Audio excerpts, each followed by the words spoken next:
One, everybody's mad at the baseball reporter who got the girl's digits, asked for her number. James Carvell says you need to carve off the progressive wing from the left. This as AOC raises millions and could be frontrunner to run for president as a Democrat. We break that all down in quick takes. 2, you know I love my history, and I love my Cody Tucker. 3, Alex Bruesewitz, the man behind the podcast plan of Donald Trump, rejoins us here today to talk about pop culture and most definitely Gen Z shifting to the right.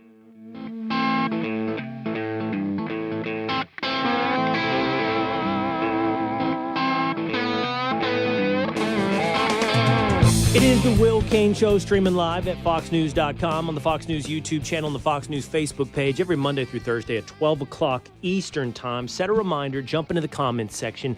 Even you haters, you're welcome here as a member of the Willisha.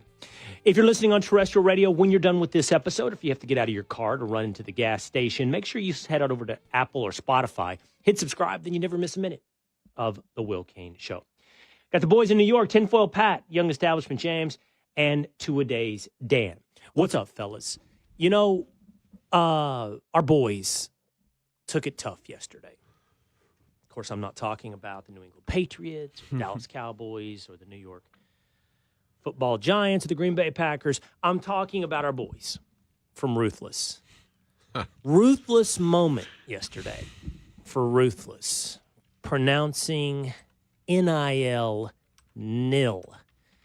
I issued the challenge, come up with one clip of somebody in sports who's ever said the word nil.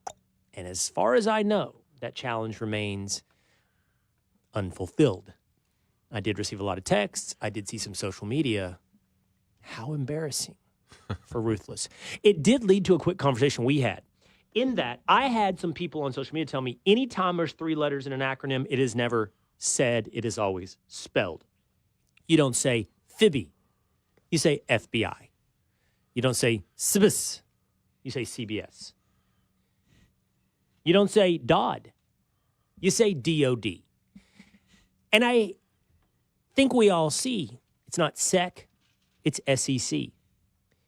That rule might hold true. Two-A-Days Dan did come up with one exception. It's always one exception that does prove the rule, but to our minds, it is the only one. He says now holding 2 fingers. He's got 2 examples of culture accepting us saying a 3-letter acronym. Go ahead, Two-A-Days.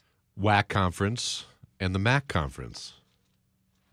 Well, there's one Those more. are 2 examples. WAC and MAC. There's one more. Oh, what's the other one, James? Ribby in baseball. People sometimes say ribby. No one says that. They say that. Yeah, they do. They say that self-aware. Yeah, they don't do. say it in seriousness. That's said in jest. That's said as you're being cute. Everyone knows the difference. One of the people on social media yesterday said, while we're here and I have your attention, it's not a grand slam home run. It's a grand slam. It's not RBIs. It's always an RBI. That one I have trouble with. No. I think it's RBIs. It is. Because it's a capital R, capital B, capital I, small s.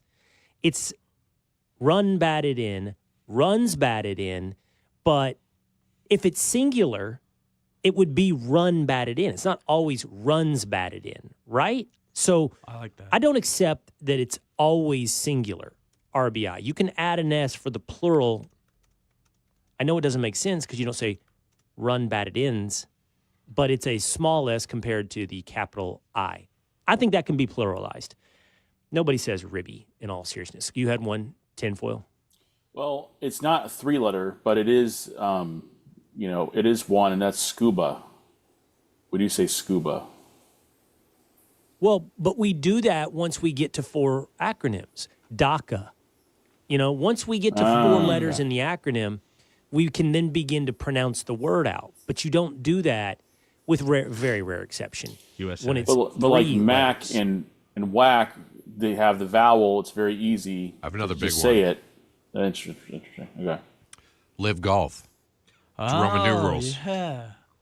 I will tell you this. I don't even know what LIV stands for. Roman Does numerals. anyone know what it stands for? 50, What is 54. LIV is Roman numerals? Uh-huh. Yeah. So you say live. That's, technically works in that vein. Okay. But the point remains, nobody in their right mind says nil when referring to NIL. But I don't want to rake the Ruthless Boys over the coals anymore. They still have some time left on their challenge to come up with an example of someone in sports media saying nil when referring to NIL. Let's get to it, though. We have Cody Tucker and Alex Bruesewitz sitting on deck. So we want to get to quick takes today with story number 1. Here to take us through is the most exciting man in television. It's Don Tinfoil Pat. That's right, Will. We got some exciting stuff coming down here. Representative Alexandria Ocasio-Cortez, otherwise known as AOC, has raised $9.6 million. I'm sorry? AOC. AOC. Not Aok. AOC. Not AOC. AOC. Could start doing that. She raised $9.6 million in the first 3 months of this year, and that is more than double her second highest quarter. And so, people are like saying, is she the next front runner for the Democrats?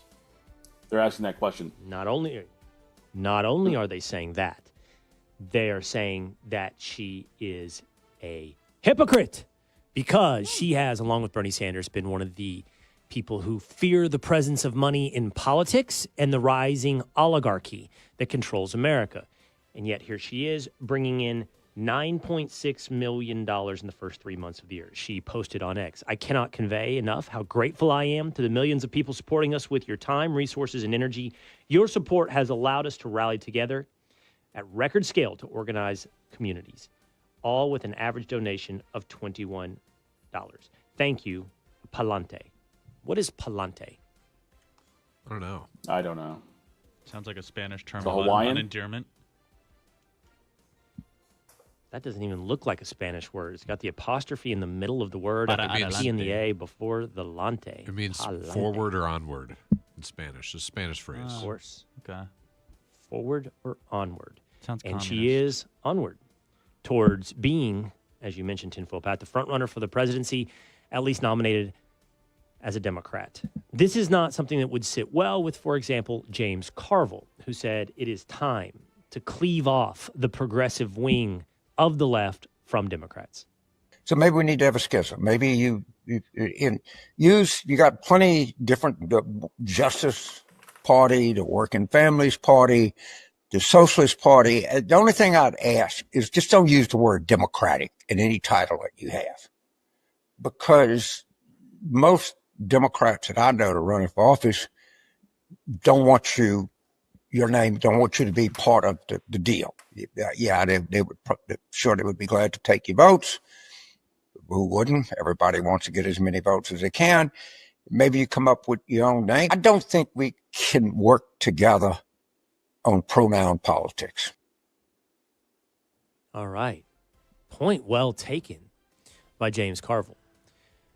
Unfortunately, I'm afraid that Mr. Carvell is a dinosaur. I'm saying unfortunately. I'm not insulting him intentionally. I'm saying unfortunately, I think he is a dinosaur.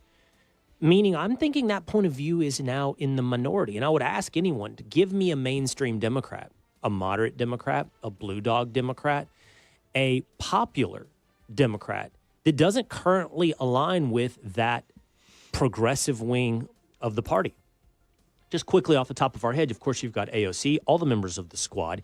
You've got the current flavor of the moment, Jasmine Crockett in Texas. Bernie Sanders would be a part of that progressive wing of Democrats, and he's currently speaking at Coachella. Even Elizabeth Warren would more closely align with AOC than she would with James Carvell. So who is he left with as a champion? Who does he think is someone that reasonably takes up the mantle of a non-far left Democrat? Maybe Wes Moore, the governor of Maryland, whose name ID and recognition is virtually zero, or as you would say in some corners, nil. It could be, I don't know, Chuck Schumer, Nancy Pelosi, other dinosaurs. Sadly, I feel like the party has moved beyond James Carvell. Go ahead, Two-A-Days. I was thinking Pete Buttigieg, maybe. Well, I don't know. Which wing does Pete Buttigieg more closely align? I actually don't know the answer to that question. Me either. Is he more moderate or is he more progressive. I also think there's this interesting idea of him openly inviting them to leave, to create a schism, to create a third party. Because I think there's actually, if we're trying to be honest and fair, we're probably not far away from something like that happening on the right. Unless the post-Donald Trump world can coalesce the same MAGA movement, I think you will see a division on the right between more traditional Republicans who go back to their instincts after Donald Trump and don't transport that allegiance over to J.D. Vance or someone else from MAGA. I think we're probably 4 or 5 years away from a similar conversation happening on the right. And actually, I don't think our system is built to support 4 parties, but I would be kind of interested in 4 options instead of 2. Go ahead, fellas. But isn't that kind of the Tea Party? Isn't that kind of something that's already there in terms of being on the right? The Tea Party was a moment in time. Yeah. It did have power. It did have impact. Libertarian. It's sort of the reason merged. Ted Cruz is a senator. It's the reason Mike Lee is a senator. But it quickly became part of the Republican Party. Today, there is nothing left, I would say, of the Tea Party. Go ahead, James. The last time, Cody Tucker can confirm this later, but the last time there was 4 options on the ballot was Abraham Lincoln's first election. But then, don't you think that there's a chance with how well-spoken JD is and how smart he is and how he's been a part of 2 different worlds, that, especially with how he was during that VP debate, that he could maybe find a way to toe the needle and bring people together? Toe the needle? Thread the needle? Never heard of that one. Toe the before. Thread the line? line, thread the needle. It's like, Combined into toe the needle. That's a first for me. Nil. I think JD is an interesting case study. Prior to the election, we had an honest conversation about JD's favorability ratings, which were always apparently fairly low. Now, I say this as someone who is a big fan of JD and personally really likes what he represents.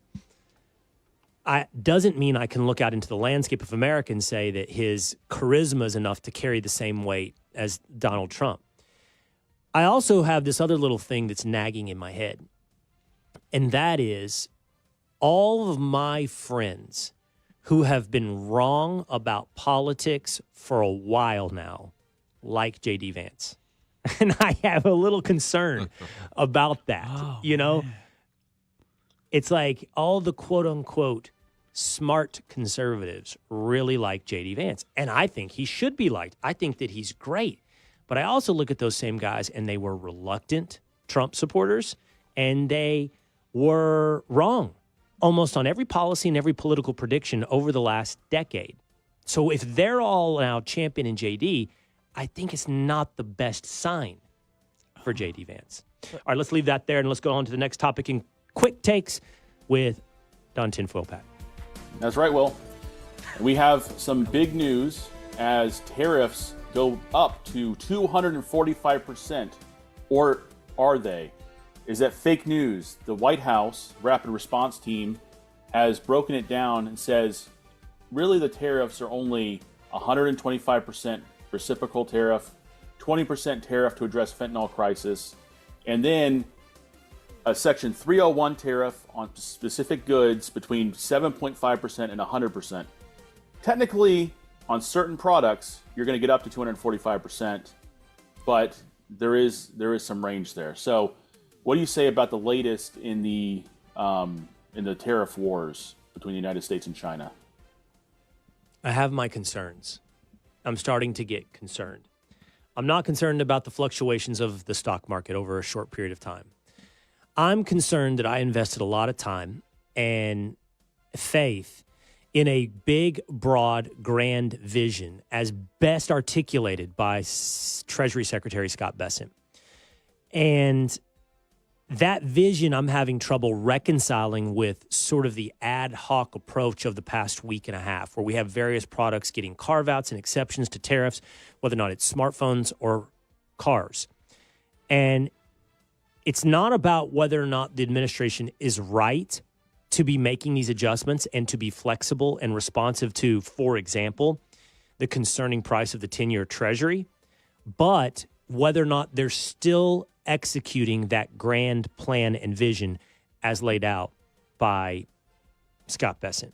So I stand here today a little bit concerned. Let's go to story number 3, tinfoil Pat. Story number 3 is a fun one. I don't know if anybody's seen it, but this is going viral online. Braves broadcaster Wiley Ballard did this at a game between the Blue Jays and the Braves the other day. How are you guys feeling about rooting for the Braves today? Oof, I don't know. I'm hoping for the best. What about you? Are you a Braves fan now? Not quite. Not quite. All right, I'm gonna go to work up here, guys. Good luck the rest of the way. Okay, Wiley. You got 4 innings to get the numbers. I'm on it. I'm on it. Get us some more Braves fans. All right, so they want me to get your number. They want you to get my number. I'm dead serious. They're saying in my ear right now, she doesn't believe me because she thinks you guys are not. I'm making this up. Even if you guys weren't, I might use that in the future. That's actually a pretty good move. This is unbelievable. So the best part of this right now is that Wiley could totally be faking it. This might be the new move. You just walk around with a FanDuel microphone and an earpiece in and convince fans that they're actually on TV. I should have thought of this years ago. All right, there you go. There's a Braves reporter getting the phone number of a young lady in the stands. He was doing a bit of the fan reaction to the game, walking through the stands. He happens upon 2 young blondes, and the announcers encourage him to try to get her number, which he does. And that lovable moment Ballsy. couldn't be. I don't think it was. I don't think it was ballsy. Really? I think it was actually, as I said, a perfect excuse. They're telling me I got to get your number. Yeah. I think it's actually really He's easy. like, oh, shucks. You outsource the embarrassment. You outsource the embarrassment to the mysterious voice in your ear that she can't hear. And he acknowledges that. He said, I should have been doing this years ago, pretending like I'm being told by the broadcasters to try to get your number. We should do that. But that lovable moment wasn't so loved in all corners of social media. Right, Tinfoil Pat? We have some reaction. And notable reaction because it comes from other sports reporters. How about Tegan Brown? Says, here's the thing. I don't even really comment on stuff like this, but glorifying this moment is just not okay. As an aside, when somebody says something is just not okay, it's probably okay. She writes, if this were a female reporter, people would call it unprofessional. But it's a male reporter, which means people will find it funny and tweet about it, how great this is. So says Tegan Brown with a blue check mark beside her name. I think there were others as well, two-a-days, Dan, because this wasn't an isolated reaction. Somebody named Abs on X post, men should never approach a woman in a professional setting live on camera. I know if a woman did this, you'd claim she doesn't know anything about sports and only wants attention. That was what a lot of this reaction was, including this one as well. You have more to share with us of the reaction to this cool moment. Kenny, blue check mark, says, I agree with the guy who said so creepy and inappropriate. It's a ball game, not a nightclub. This is why female friends go to gay bars to dance. Okay. All right, Kenny. And one more. Average Joe's sports betting says this is not the point. Men and women should ask each other out for sure. That's great. A sideline reporter absolutely should not be hitting on fans while on air working. It's unprofessional. Boo. Why does everybody have to be a scold? There's nothing wrong with this moment whatsoever. Nerds. Whatsoever. Yeah, really? Like unprofessional? No, not unprofessional. Fun and filled with personality during a 9-inning game of a 162-game schedule. And the idea that somehow a female reporter would be treated differently than a male reporter put in the same situation, I find absolutely ludicrous. I think if a female reporter asked for the numbers of a male fan, she'd be a celebrity today. Yeah. Every dude out there would be like, I want to get in the stands and hopefully she'll work the game. I'm rooting for my team. I mean, she would absolutely be celebrated. Yeah. I think this is the dying. This is two things. This is the birth moment of a young, woke mindset that is probably early Gen Z, late millennial female.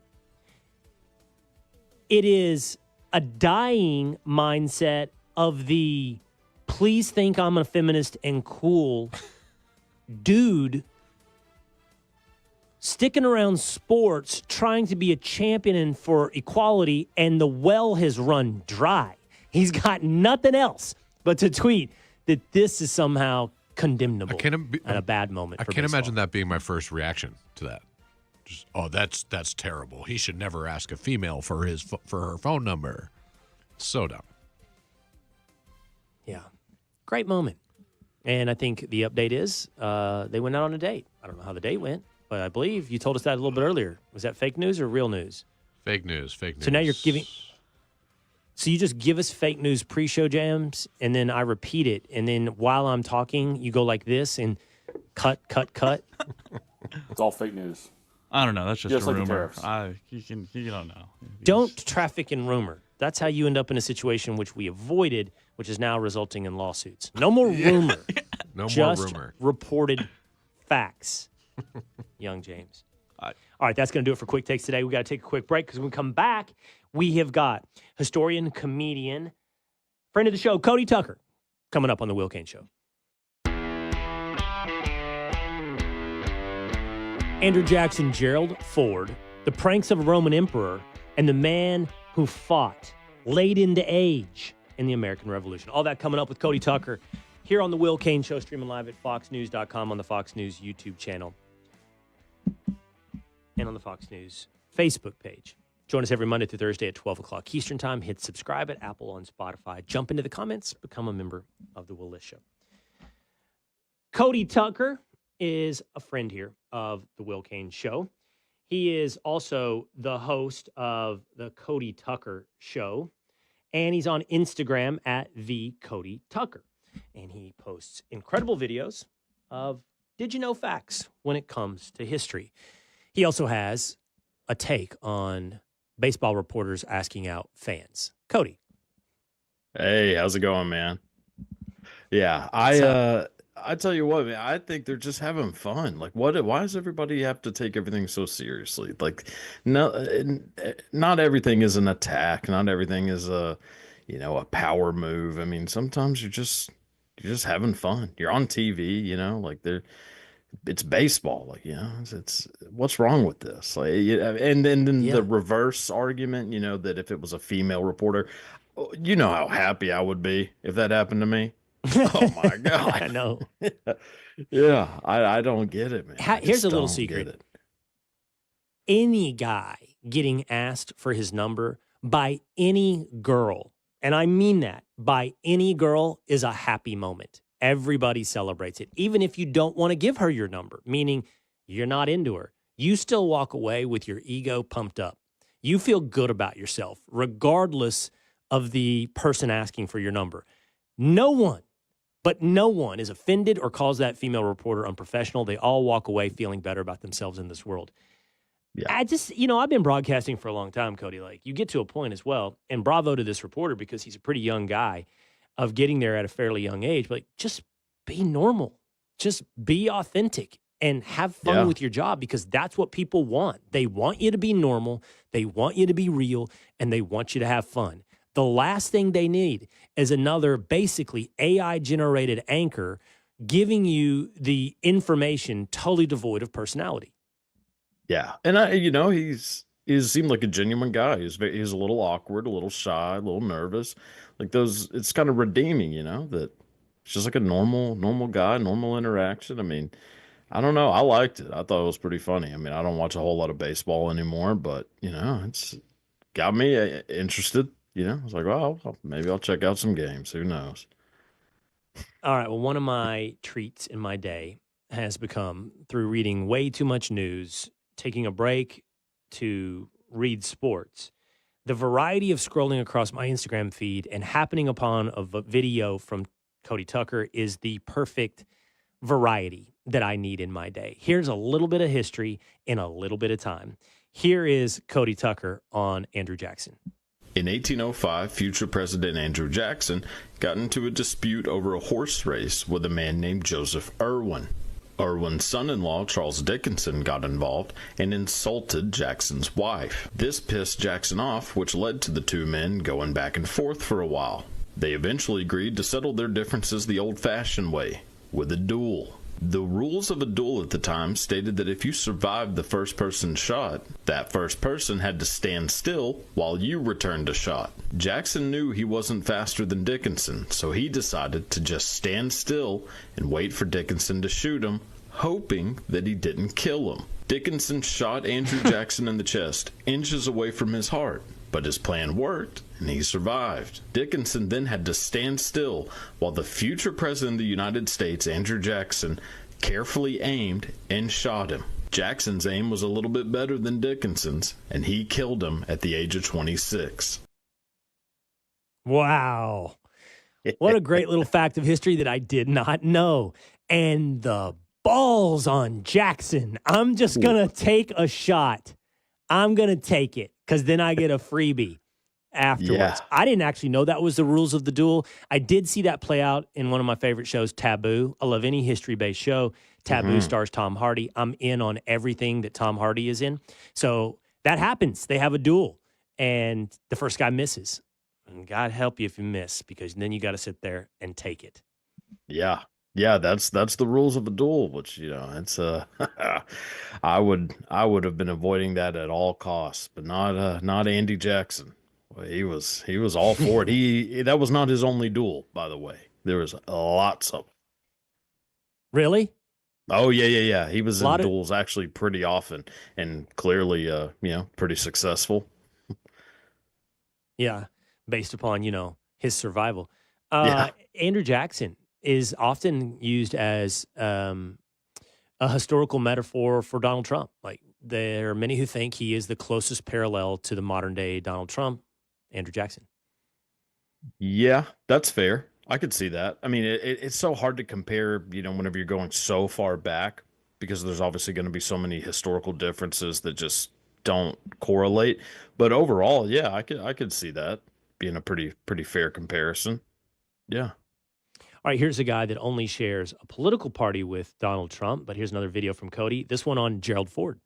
Gerald Ford was the only president who was never elected president or vice president. He became vice president after Richard Nixon's VP, Spiro Agnew, resigned, and he became president after President Richard Nixon resigned. Then, two different people tried to kill President Gerald Ford. The first of those two attempts was in September of 1975, when a young woman named Lynette Fromm approached the president while aiming a Colt 45 at him. Luckily for Gerald Ford, his Secret Service agent grabbed the gun from her. Lynette Squeaky Fromm was given that nickname while living at Spahn Ranch as a member of Charles Manson's cult. The second attempt was less than 3 weeks later, when a woman named Sarah Jane Moore fired a .38 revolver at him. She only missed by a couple of feet. As she fired the second shot, a retired Marine grabbed the gun, causing her to miss the president's head by 6 inches. As of 2009, both of these women have been released from prison. I did not know any of that, Cody. I didn't know there had been attempts on Gerald Ford's life. No, he's one of the guys. We talk about the presidents who were assassinated, and then we can name some presidents that had attempted assassinations. I didn't know about the attempted assassinations on Gerald Ford. And when I was watching the video just now for the first time, the minute you said Lynette Fromm, I was like, isn't that the lady from the Manson family? Yeah, what a fascinating note of history. Sure is. Yeah. Lynette, Squeaky Fromm. Yeah. She was absolute lunatic. I mean, a lot of people hated Gerald Ford, I think, because of, pardoning Richard Nixon and not, going through that. But, I don't really know a whole lot about Gerald Ford as far as, like, how he was as a president or whether he was, made people angry. I mean, clearly he rubbed some people the wrong way. But, it's not a very, like, because I didn't know about the second one. I knew about Lynette Fromm for sure, but I didn't know that there was a second one that soon after. Yeah. And it has to be a historical aberration to have a female assassin. In this case with Ford, too. He's really rubbing women the wrong way. Yeah. Like female assassins, by the way, who both missed, female assassins have to be a historical oddity. Oh, for sure. Yeah. I mean, it's like female serial killers. I mean, you got a couple here and there, but yeah, it's not a common thing. Yeah, I don't know if I've ever heard of another one, to be honest. Like in any era of history, not just ours, but yeah.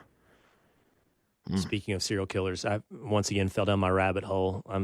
There's certain rabbit holes that always suck me in. I watched The Gone Girls of Gilgo Beach on Netflix.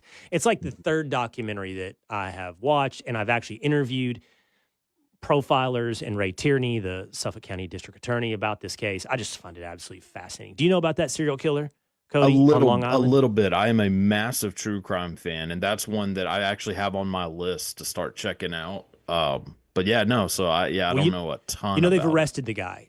They've arrested a suspect, Rex Heuermann. And here's just the historical oddity that's interesting because you like these notes of history. They're currently compiling, I don't know how many murders to attach to him. I think they're up to like 11 murders to him. They keep adding new ones. I would love to re-interview Ray Tierney again, the Suffolk County DA, about whether or not you can reliably really believe that he killed these people back starting in 1993. But he was 6'8", like 350 pounds. He was described as an ogre. And he drove a green Chevy Avalanche. Like, you're not blending into society. It's fascinating this dude got away with this. Like, because, by the way, there's just not a lot of Chevy Avalanches out there rolling around, neither in their heyday nor today. But he was 6'8", 300-something pounds driving a Chevy Avalanche. Yeah, that's it's hard to be inconspicuous when you're when you when you look like Ed Too Tall Jones. Yeah, that is a crazy one. Yeah, that's well, there was I can always forget his Ed Kemper. You know, I don't know if you're familiar with him, but he was like 6'8" as well, 6'7". Yeah, I mean he's a big fella, but he killed California. He killed his mom. Yeah. Killed his mom and I think wore her. Either dressed up like her or ended up wearing her, I believe. Right? He kept her head and did things with the head. I don't know. Yeah. Yes. Don't get too detailed, but something bad. Yeah. I forgot he was huge as well. Okay, here on a lighter note is Cody Tucker on the prank of a Roman emperor. In Rome during the mid-200s CE, a man was caught and arrested for selling counterfeit jewels. As it turns out, one of the women that he sold those counterfeit jewels to happened to be the wife of the Roman Emperor Gallienus. The emperor decided to give this criminal a special punishment and stage his execution in the middle of the Colosseum.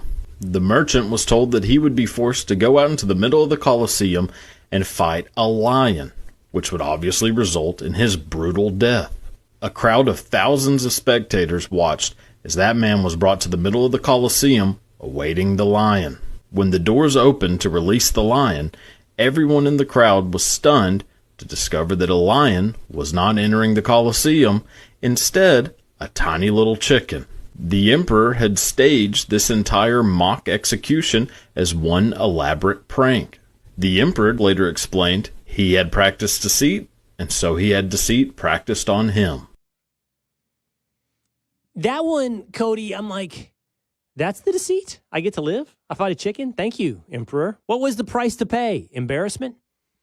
Well, I mean, I don't know. I feel like knowing that you're going to die and then not dying has to be one of the weirdest feelings in the world that probably just changes your life. So, it's a bit of a prank, but it's also teaching a lesson. It's, I can kind of see it. I mean, it could have been worse for him, for sure. It could have been worse, for sure. I get your point. Yeah, facing death and being relieved of death, perhaps you change your ways. Perhaps. I don't know if that's the theory of punishment that works, but maybe then you change your ways. Okay, we're going to take a quiz, me versus Cody, in just one moment. Before we do, one more video from Cody, this on one of the most interesting figures of the American Revolution. Samuel Whitmore may have been one of the most badass human beings of all time. Whitmore was born in Charlestown, Massachusetts in 1696, and later fought in the French and Indian War at the age of 64. In 1775, during the first battles of the American Revolution at Lexington and Concord, a now 78-year-old Samuel Whitmore noticed a group of British soldiers approaching his land. He loaded his musket and ambushed the British soldiers. He was able to kill 2 of them and then started attacking them with his sword. Unfortunately, he wasn't able to fend them off for long and was stabbed with a bayonet multiple times before being shot directly in the face. He was later found by colonial soldiers covered in blood. When the soldiers approached the clearly dead Samuel Whitmore, They were surprised to find out that he wasn't dead. Samuel Whitmore was very much alive and was still trying to load his musket so that he could keep fighting. He was then taken to a doctor where he was sadly informed that there was no chance he was going to make it.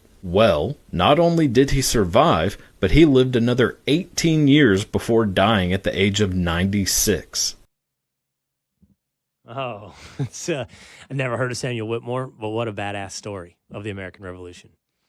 Oh, yeah. Yeah, that's, they don't make people like that anymore. That's for sure. I would have been done. No chance. All right, before we go into a history quiz, Will versus Cody Tucker, I have a question for you that's going to help inform me on exactly what I'm going up against, Cody. How do you find your stories? Do you read history deeply? Are you a Wikipedia guy where you come along some of these fascinating facts? Do you use AI? Where do you find a lot of this? So mostly reading. So I just read constantly, like actual books, and then I'm just, as I'm reading, kind of highlighting things that seem like they're interesting. And then, I'll just take a person, let's say, I don't know, Gerald Ford. I'll just Google, interesting facts about Gerald Ford and see, like, and 9 times out of 10, it's nothing that's actually that interesting. And then I'll kind of, like, piece the interesting facts together and try to make, like, a little story. But it's usually just reading nonstop. Yeah. Yeah, I like when you connect stories. Like when you say, here's an interesting fact about history that is connected to this other seemingly unrelated fact of history. I think that's peak Cody Tucker right there. Okay, so he's well armed to go into this quiz, Will versus Cody. The boys in New York are going to take it away. I have no idea what to expect here, Cody. I don't know how many questions. I don't know what we're going to talk about. And I don't know if this is even going to work as content, but we're going to try it. Yep. Take it away, 2-a-days, Dan. I would love to talk in his cadence. Napoleon was once attacked by what animal? You want me to answer? No. A, swarm of bees. B, a flock of geese. C, a pack of wild rabbits. D, a herd of goats. Now, do you want me to answer? So it's me versus Cody. Okay, hold on, Cody. Yes. But no, I think I should go first and then you, because your certainty is warning me off, and you don't want me just following you. Like I he know said, this one now already, do you want? So. He said, now do you want me to answer before you were even offered up the multiple choice? So I'm just going to take an L on this one. I also saw him shake his head at the answer I was going to go with. So I'm going to do it anyway because that's the honesty of me, man of integrity. I was going to go with flock of geese. I did see Cody shake his head during flock of geese, but I'm going to go with flock of geese. Cody? It's the bunnies, the rabbits. It's the pack of wild rabbits. C. I have a little background that Patrick put together if you want to hear it on why. Yes. During a rabbit hunt organized by his chief of staff, Napoleon was unexpectedly swarmed by hundreds of rabbits. Instead of fleeing, the rabbits charged toward him, likely mistaking the event for feeding time. The incident turned into a humorous anecdote about the emperor's unexpected defeat. Wow. They thought he was going to feed them, and so they swarmed him. Yeah. Yeah. I wonder how scary that would be. 100 bunnies all headed your way. Like, is that nerve-wracking, or is that okay? I'd be scared. Yeah, I'd be scared by really any animal coming at me, to be honest. So I'm not. Yeah, it happened to Jimmy Carter it'd be so in a much smaller counterintuitive. version. Like a bunny runs from you. Now you've got the counterintuitive thing of a bunny running toward you, and then you've got 100 of them running towards you. And you would have to consider, is this horror movie material? Like, what happens when the bunnies get to me? And the answer is probably they just sit there and pitter-patter around your feet. But I don't think I'd be that nervous. Who knows? They can, all right, they can kick the hell out of you, though. That's yeah. All right. Next one. Which U.S. president was a licensed bartender? Was it A, Abraham Lincoln, B, George Washington, C, Thomas Jefferson, D, Andrew Jackson? A licensed bartender. Ooh. Okay. All right. I like that he has confusion on his face. Yep. He's not 100% sure. Okay, here's my thought processes. I'll lay them out. I trust Cody will go his own way. I want to say Jefferson because I picture this man that's very worldly. You can imagine having a dinner party with Jefferson, him going, "Would you like me to make you an old-fashioned?" And George Washington going, "What's an old-fashioned?" Like, you could figure that, right? That sort of fits his sort of, well, he wasn't a dandy, but he was like a dilettante. You know, he's like very, you could imagine he got into things and figured them out. However, I hope they weren't licensing bartenders in the late 1700s and early 1800s. I hope that was an unlicensed profession, something that we mutated into a little bit later in history. So by sheer timeline, I'm going to go with Andrew Jackson because maybe by the what is it, Jackson, 20s and 30s? Maybe by then they had started to implement some regulation in the U.S. So I'm going Jackson. What do you have, Cody? No, it's Lincoln, I think. Oh, Lincoln. Abraham Lincoln. Why didn't I just go that way? Yeah. Yeah. Yeah, I should have gone. By my own rationale, I forgot Lincoln. Before his political career, Abraham Lincoln co-owned a tavern in New Salem, Illinois called Barry and Lincoln. Although the business eventually failed, this venture made Lincoln the only U.S. president to have held a bartender's license. 2-0, Cody Tucker. He was also part of the almost part of the Donner Party, so he was almost cannibalized. Really? Yeah. Yeah, he was friends with one of the guys that led the Donner Party because they fought in the Black Hawk War, you know, both being from Springfield, Illinois. And he asked him, this is way before Lincoln was ever president, obviously, asked him if he wanted to come along, and he said yes. And then Mary Todd was like, well, we just had a kid. You're not leaving me. And he said, oh, all right, I'll stay. Yeah, dodged a bullet on that one. Dodged a bullet on the Donner until Party. a couple of years later, but yeah. Oh, yeah, bad metaphor. Bad turn of phrase. Yeah. All right. What do you got? What do you got, 2-a-days? All right. What did the CIA attempt to use cats for during the Cold War? Was it A, detecting bombs, B, delivering messages, C, implanting microphones for spying, D, sniffing out drugs? I'm ready. Yeah, I am C, too. I think they implanted microphones in those bad boys and turned them loose in Moscow or the Soviet embassy in D.C. Because who thinks twice about a cat roaming around? They got microphones on those cats. I'm going C. What you got, Cody? What was the second one again? What was B? B, delivering messages. B. I'm going to say B. It was C, implanting microphones for spying. Oh, good Comeback's job, on. man. There. Comeback starts here.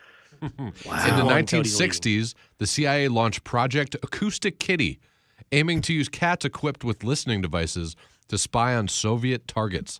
The project failed due to the cat's unpredictability and was eventually abandoned. Yeah, they came up with some we got to break this tie. ideas. We're not tied, but you got to give me a chance for the comeback. So we're going to 5. You're on number 4. What unusual item did President Calvin Coolidge keep on his White House desk? A, a bowl of jelly beans. B, a mechanical horse. C, a pet raccoon. D, a stack of comic books. What did Coolidge have on his White House desk? Jelly beans, mechanical horse, pet raccoon, or comic books? I'm down to 2 options. I'm down to 2 as well. Yeah. And somebody was super into jelly beans. That's somebody Reagan. was. I just don't remember. Yeah. Reagan was super into jelly beans? they created blue jelly beans just for him because of how much he loved jelly beans, but was mad they didn't have blue ones. Also, the thing that's throwing me off of jelly beans is he said unusual item. I don't know how unusual it is to have a bowl of jelly beans. Yeah. A mechanical horse is my other, but those are big usually, and you're like, how's that on a desk? But maybe that's why it's unusual. I'm going B, mechanical horse. Cody? I'm gonna go the pet raccoon. It is C, pet raccoon. Cody Tucker is correct. That's it. President Coolidge had There a will pet be- raccoon named Rebecca. It was the White House raccoon. Great name. Great name. Yeah. Big fan of just giving a normal human name to a pet, even though I haven't done it necessarily. And one that you don't like, not Charlie or Max, because everybody's dog is Charlie or Max, but like Rebecca. If I'm ever at the dog park, and I know this was a raccoon, and somebody yells out Rebecca and a dog comes running, I'm going to laugh my ass off. It's going to be hilarious. Lisa, Those are good pet names. You know, whenever Teddy Roosevelt was in the White House, his daughter Alice, she had a pet snake named Emily. Pet snake Emily. Yeah, it was a pet garter snake named Emily. Garter snake? Yeah. Yep. Believe so. What's the lifespan on a garter snake? Can't be that long. That feels like the kind of pet you have that lives with you for about 12 months, tops. I had a snake for a little while. Dies. But yeah. A garter snake? No, it was a corn snake, but it got a little aggressive, so we had to, send him to, Hades where he belonged. But yeah. Did he bite you? Oh yeah. A lot. Yeah. Turns out my fingers kind of look like baby rats, those naked ones, which is fair enough. A corn snake's pretty big. Corn snakes biting into you there. That's going to leave a mark. All right. I encourage everyone to head on over to X, check out Cody Tucker, check out his show, The Cody Tucker Show. I'm telling you, it's really good stuff that he puts together. We're going to keep finding new ways to use Cody Tucker both here on the Will Cain Digital Show and on the Will Cain Television Show here within a matter of time. Always love talking to you, Cody. Thank you so much, man. Thanks, man. I really appreciate it. Yeah, it was a good time. All right. There he goes, Cody Tucker. All right, we're going to take a quick break. So when we come back, we've got the man behind the podcast plan for Donald Trump. He's been on our show before, but we're going to get with him today to talk about the move of Gen Z into the right. And as pop culture, as evidenced by Saturday Night Live, followed them to the right. Alice Bruesewitz, next on The Will Cain Show. Wait till you hear these stats about how far to the right the move has been within Gen Z. It is the Will Cain Show, streaming live at foxnews.com, on the Fox News YouTube channel, Fox News Facebook page, every Monday through Thursday at 12 o'clock Eastern Time. Subscribe at Apple or on Spotify. And joining us now is the CEO of X Strategies. He's also a 2024 Trump campaign advisor, the author of Winning the Social Media War, How Conservatives Can Fight Back, Reclaim the Narrative, and Turn the Tides Against the Left. From a fancy hotel room, it appears, is Alex Bruesewitz. What's up, Alex? How you doing, man? It's great to be back with you. Am I right? Some kind of fancy hotel room in some city? It's not too bad. It's not as nice as the illegals have been getting in New York City, though. What are we doing? Are we traveling? Are we somewhere on business? What, or is this the home South Florida? I'm in Washington, D.C. at the moment. So got to go see some friends over at the nice house over here. All right. In Washington, D.C., Alex, who helped put President Trump back into Washington, D.C. Let's start with this. The move of young people, which I think, honestly, if we're being upfront, you had a big part in, Alex. I mean, it was part of a larger cultural movement that's been going on for quite some time. And that is something that I've noticed in my own life. Anecdotally, I've experienced mostly with my kids who are teenagers, young teenagers. And they, in their social circle, I can see very easily gravitate to a lot of the same content that I do and believe. Of course, they're my kids, so they're going to, in a lot of ways, believe what I believe. But listen to this. According to a new Yale study, found that Gen Z is divided into two groups. Those 22 to 29 are D plus 6. Those 18 to 21 are R plus 12. So younger Gen Z separating from older Gen Z and leaning hard to the right, Alex. Yeah, it's incredible. The numbers that we're seeing are astonishing, and nobody would have ever predicted this. And even the plus 6 figure, like, we should be celebrating that plus 6 figure. I believe that will come closer to our side as the president's term progresses. But we never did well with young people, period. But President Trump has totally reshaped he's totally reshaped politics and the electorate in a way that nobody else could have done. President Trump is a cultural phenomenon. He is not just a politician.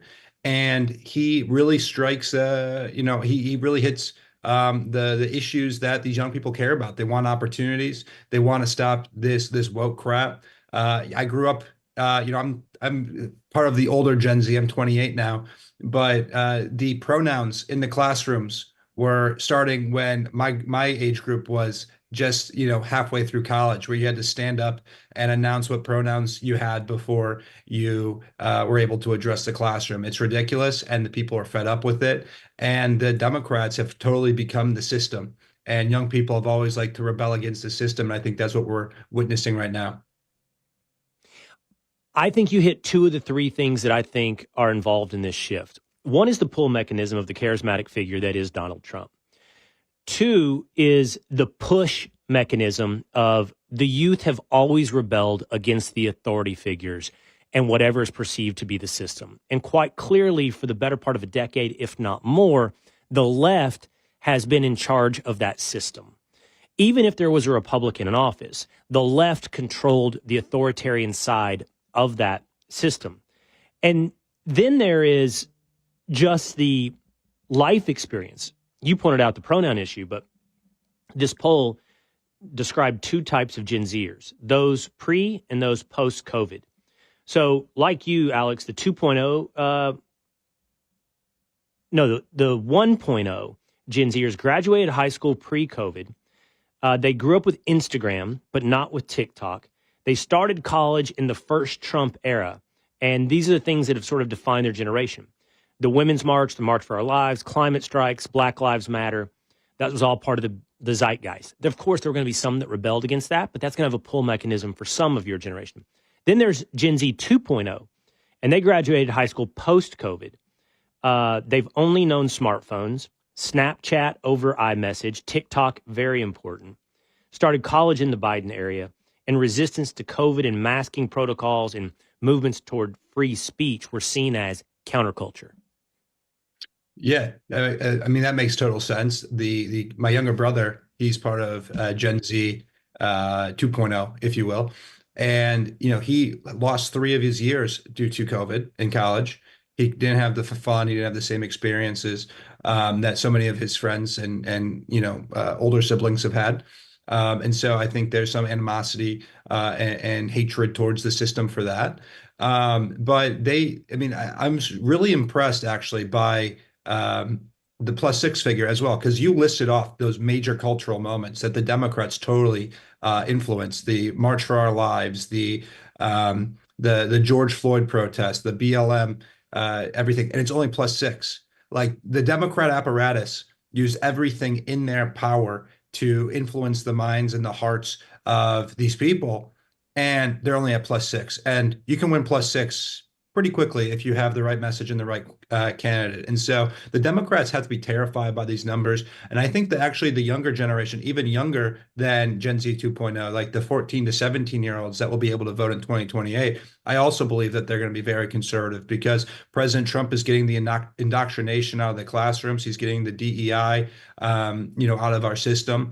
And, social media is free and fair once again. They're not censoring conservative content any longer. And so I'm very optimistic about Gen Z and this generation and the younger generation. Millennials, I don't know how we're going to do with them, but I think Gen Z is going to stay conservative for years to come. There's also the influence and the relevance of pop culture, which is rapidly changing. And again, I think you were part of this in that there's a story out today. George Clooney, I think, recently gave an interview with Jake Tapper at CNN, and he's saying, that it became important to tell the truth. And that's why he wrote an op-ed in the New York Times talking about the decline of Joe Biden. Of course, it wasn't important to George Clooney before it became obvious that Joe Biden was going to lose. But the left, throughout my lifetime, has controlled pop culture through figures like George Clooney, who is very famous. Great actor, by the way. He's also on the list that if he's in a movie, he's not 100% for me because he does some overtly political stuff that turns me off. But if he's in a movie, I'm considering watching George Clooney. But his cultural currency has rapidly declined. And that could be a product of age. Although I don't know, because it's not like Donald Trump is young, But I look at the guys who controlled cool, for lack of a better word. They controlled cool. And I don't even think they have an impact on cool anymore. I don't think George Clooney influences the youth. Meanwhile, as you know very well, Theo Von does. Yeah. No, you're spot on. And this has been a trend that I've actually been watching over the last, 6 or 7 years. One of my side projects and side hobbies, I spent a lot of time actually in Los Angeles and in Hollywood, interacting with different celebrity types and influencers. And there's actually a contempt for those that came up in Hollywood through the traditional means, through acting and signing with an agency and getting parts and plays, et cetera, versus the people who become famous via the internet. A lot of the traditional celebrities feel like the internet celebrities basically don't deserve to be famous. They have a cheat code, et cetera, because they go viral one time and then they have 1 million followers overnight. But so there's a pretty funny disconnect with that. But there's also, with the rise of the internet celebrities who are independent, they don't have these agencies around them. They don't have these uber liberal managers that are, controlling which movies they can be in, et cetera. They have more flexibility and freedom to voice their actual political opinions without fear of losing out on parts or losing out on money. And so the Democrats used to control those that could book you in the movie role that you wanted, that could get you the record label that you wanted for the song. And now the internet culture, Right. you can do it yourself.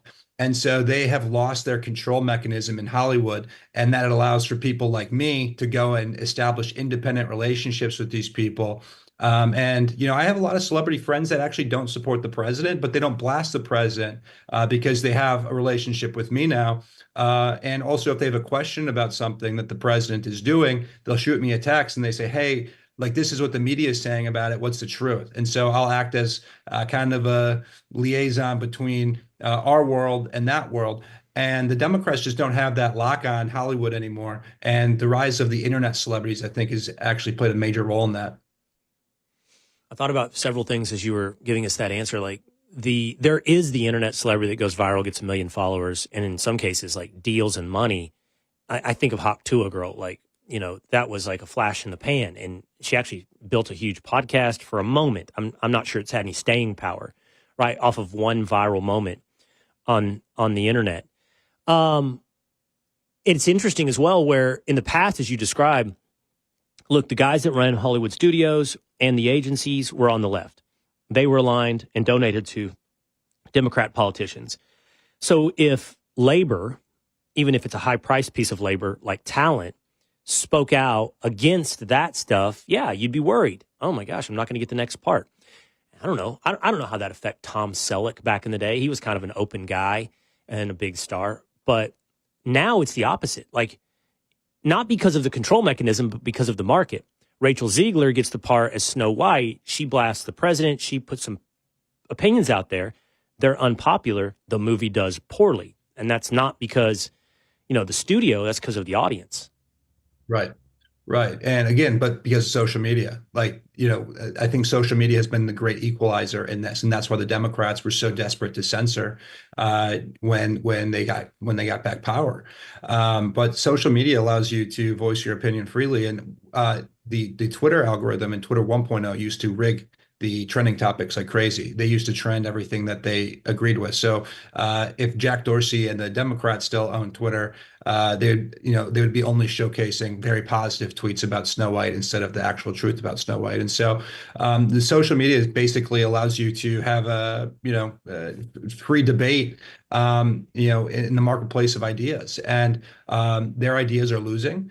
And we actually have an ability to voice our pushback. They used to what would happen is you just had Rotten Tomatoes, right, or the raters, and they would go to the newspapers and say, we give this movie 5 stars, and then everybody would go watch that movie. But now with social media, like in real time, we can say this movie sucks, and then all of your friends will see that, and nobody wants to watch it anymore. So the Democrats have totally lost their control over Hollywood, which I think we're seeing obviously have an effect on their control over culture. But yeah, we wouldn't have this control if it weren't for I wouldn't say we have control, but we actually have a seat at the table now, but we wouldn't have a seat if it weren't for the rise of the internet. You helped put together the digital and podcast plan for President Trump. I'm curious, as you sit back and you look at that and the plan you put together, some of these guys who have so much influence now are not comedians. I don't know if Logan Paul and Jake Paul are comedians or not. I don't really know what we would call those guys. But, the role of comedians was just so important. Joe Rogan, Theo Vaughn, Andrew Schultz, and on and on. It's like the comedian has replaced the movie star in cultural power. Yeah, I think you're right. And look at, I'll give you two more. Tim Dillon, he just came out with a new Netflix special, which is hilarious, by the way. And another one, a very familiar name. His name is Tony Hinchcliffe. And the entire media apparatus and the Democrats, they tried to come down and cancel Tony after his Madison Square Garden, performance. And they said that's what's going to cost Donald Trump the election, is Tony Hinchcliffe making jokes at a rally. And we actually did better than ever with all of the demographics that Tony Hinchcliffe was supposedly going to cost us with. And now Tony has one of the top shows on Netflix right behind WWE Raw. So he's, comedians are totally crushing it because they're truth tellers. And they wouldn't be effective comedians if they didn't have hints of truth in their jokes. And so they are totally replacing it. If you look at the podcast rankings, your show's doing very well, but a lot of the mainstream podcasts are all comedians. Joe Rogan's technically a comedian. Theo Vaughn's a comedian. Andrew Schultz is a comedian. Tim Dillon and Tony, like the list goes on. Like 5 of the top 10 podcasts in the entire country are comedian focused. And part of it is that our people, our country is naturally funny. They want to laugh, they want to have a good time, etc. And we've had such a, depressing country in a lot of the ways. If you turn on the mainstream media, everything is so negative and nobody wants to watch that anymore. Yeah. They want to be good, they want to laugh, they want to, have fun. And they also want to, get some sort of news, and they get a lot of it from, the comedians in a fun manner. But, our country isn't an angry country. We're not an angry people. And so I think it makes total sense why the comedians are thriving in this environment. So then what do you make of this skit from Saturday Night Live very recently? This is in 2 parts, but this is something I think in the past we would never have seen from Saturday Night Live. Oh my gosh, whose baby is that? Excuse me? It's ours. Wait, but how? Okay, I'm sorry, but gay people can't have a baby?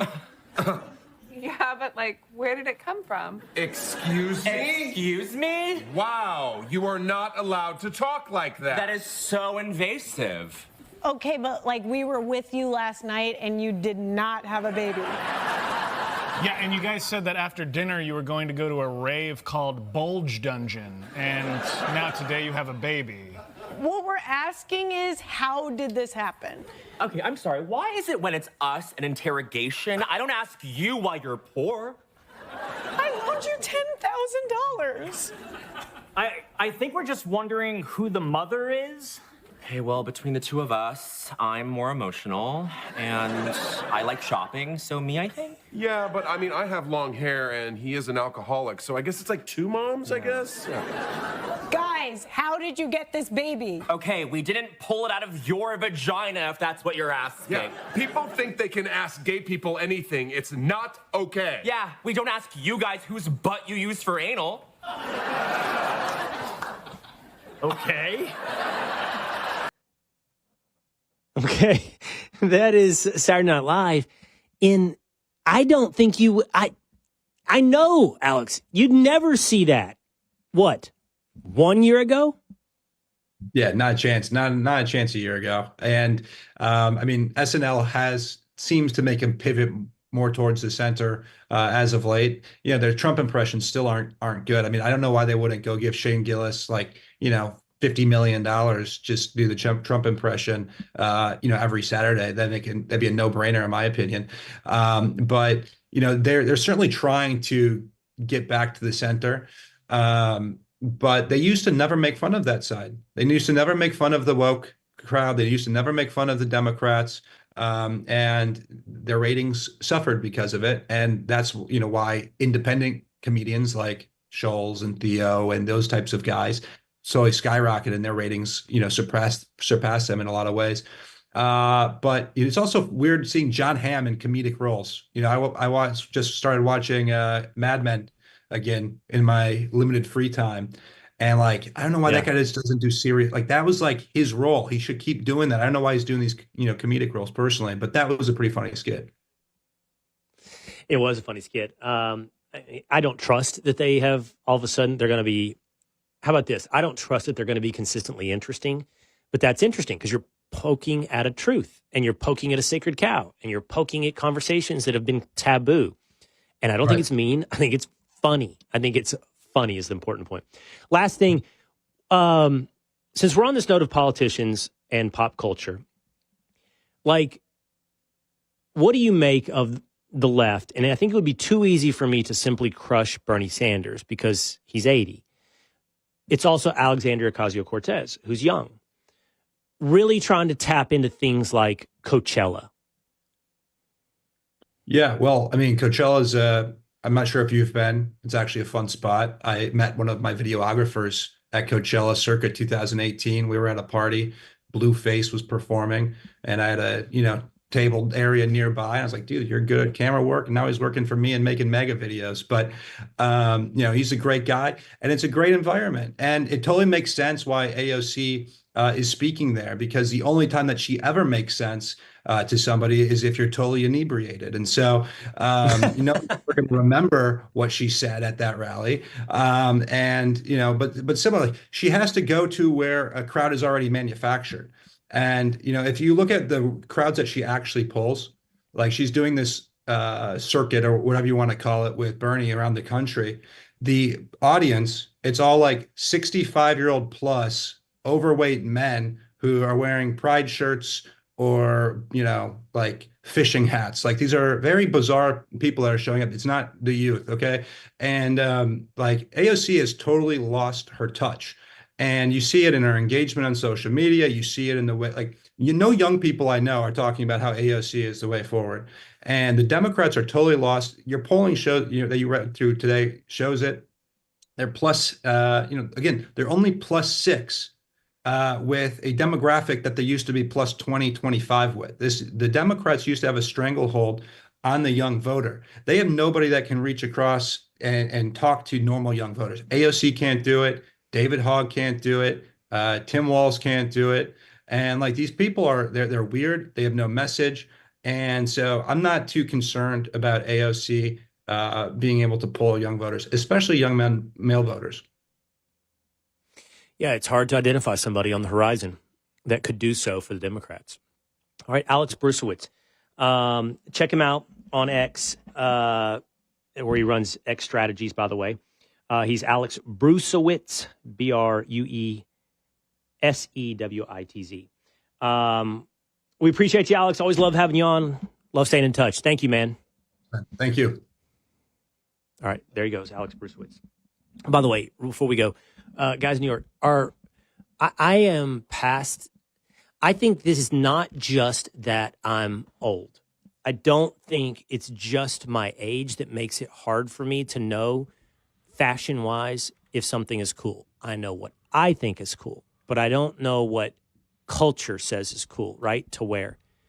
But when he said fishing hats, I was picturing the bucket hat. Is that what he's talking about? Yeah. Like a bucket hat?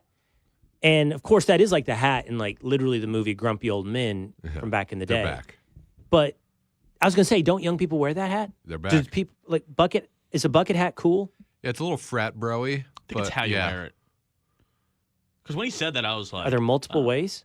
Are there multiple ways to wear that hat? Like, no, it's more what are you talking about? Tip forward, tip back? No, it's more like the vibe and the aura that you bring into the hat. Will it fit your head? What does that even mean? But that's... Did you hear the shot from Tinfoil Pat? Huh? Did you hear the shot from Tinfoil Pat, James? No. Will it fit your 7 7/8 head?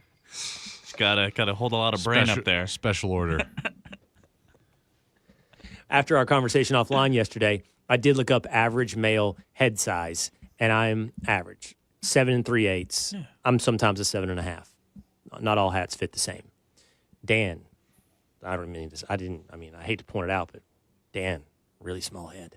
7.5? 7 1/4. A quarter? You said 7 1/4. 7.5. Oh, hey. Oh. Yeah. I thought you said 7 1/4 yesterday. Unless I mistyped, I'm 7.5. Well, all right. Yeah. Bunch of big heads on this show. That's right. Big brain show. What's up, Tinfoil? I have a fun fact I wanted to share about the last question in the quiz real quick. Wow. This pet raccoon, okay, wasn't just a pet raccoon that he found on the street. Somebody sent it in, and they were supposed to eat it on Thanksgiving. So Really? he pardoned this raccoon, and it became a pet, the White House raccoon. Thank you for that. Who sent it? How did he keep that question is deceptive. So he kept a pet raccoon on I'm assuming it's the Resolute desk. By the way, I have a fun fact about the Resolute desk, which I may have learned from Cody Tucker. Do you guys know why the president's desk is called the Resolute desk? No. Are there two of them? Something about a ship?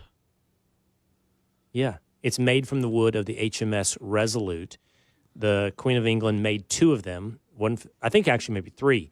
You learned that from National Treasure with Nick Cage. That's where you learned that from. That was in that movie. And the other one is The Queen Has It. You learned that from Nicolas Cage in National Treasure. That's a Disney movie you learned that from. You're 100% right. You are 100% right. I watched that recently. That's where I learned that. Yes. From National Treasure. I love how every time Trump talks about the desk, every single time, like 5 times in the past 2 weeks, he mentions, oh, and by the way, there's 7. I pick one. They always let me pick. Here's the question, though, I started with. The question was, what did Calvin Coolidge, what oddity or unusual item did he keep on his desk? And the answer ends up being a pet raccoon. In my head, before your answer, Patrick, that was a taxidermied raccoon. That's what I thought. How do you keep a pet raccoon on a desk? Was he in a cage? Was it trained? Was it trained to sit still at the Oval Office? Like, how do you keep a raccoon on your desk? And by the way, if it's in a cage, that's miserable. That takes up a lot of desk space. And he rattles around all day, probably gnawing at the wires. That's terrible. And then what kind of stuff is he doing in the cage? He's chewing up stuff. He's using the bathroom. Does Calvin Coolidge ring the bell? And somebody like Donald Trump has a Diet Coke button. Does he have a Diet Coke button that says, come in, change the papers underneath Rebecca? I don't like this story. I think it's off. Something's off about Rebecca on the desk of Calvin Coolidge. This is the 1920s, so I don't think they had buttons like that. They probably had the bell, like ring a little bell, you know. They definitely probably. I'm betting. I mean, they let her out every once in a while to go to the bathroom and stuff. So it's like it wasn't like she stayed there all the time, you know. But on a leash, or does the raccoon come when called? I don't know. Come on, Rebecca, get back in your cage. You can train bunnies, you know, but I don't know. Unless you're Napoleon. I feel like Rebecca was taxidermied. We need more investigation on this quiz. All right, that's going to do it for us today here on The Will Cain Show. Hope you enjoyed this episode. Make sure you download, subscribe at Apple or on Spotify. Leave a comment. We'll see you again next time.